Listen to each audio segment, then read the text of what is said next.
আপনারা কি প্রস্তুত আছেন? কলঙ্ক মোচনের জন্য আমি বলছি যে পুলিশের যে মানবিক পুলিশ হতে হবে।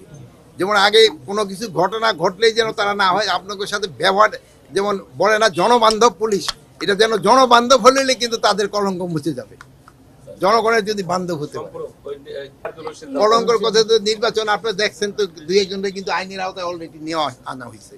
না ঘটবে না বলবে না, আমরা বলছি যে এই ধরনের ঘটনা যেন না ঘটে, এটার ব্যাপারে আমরা কঠোর হস্তে দমন করার জন্য আমরা চেষ্টা করে যাচ্ছি। গতকালকে এরকম একটা ঘটনা ঘটছে, এটার জন্য যদি আমাদের বাহিনীও যদি কেউ দায়ী হয়ে থাকে তার বিরুদ্ধে ব্যবস্থা নেওয়া হবে, এবং যারা এটা করছে তাদের বিরুদ্ধে ব্যবস্থা নেওয়া হবে।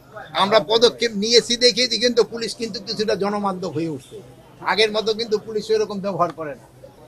আপনারা যদি সন্তুষ্ট হয়ে থাকেন তা আমি সন্তুষ্ট, জনগণের সন্তুষ্টের সাথে তো আমার সন্তুষ্ট, যেটা আমি তো জনগণকে রিপ্রেজেন্ট করতেছি। আর সন্তুষ্টর কিন্তু কোনো প্যারামিটারও নাই, সন্তুষ্টের কোনো প্যারামিটার নেই। আপনি হয়তো কেউ হয়তো 2 টাকায় সন্তুষ্ট হয়, কেউ 2 কোটি টাকায় সন্তুষ্ট হয় না। এখন এই সন্তুষ্ট তো প্যারামিটার করতে পারবো না, বাট আমরা সর্বাত্মক চেষ্টা করে যাচ্ছি যেন সবাই একটা সন্তুষ্টের ভিতরে রাখতে পারি। আগামী নির্বাচনের জন্য আইন শৃঙ্খলা বাহিনী, শুধু পুলিশ নয়, সব আইন শৃঙ্খলা বাহিনী প্রস্তুত। যেই সময় ডেট দিবে ওই সময়ের জন্য, যেহেতু একটা সময় আছে আর অনেক দিন, আমাদের প্রস্তুতিরও একটা সময় আছে।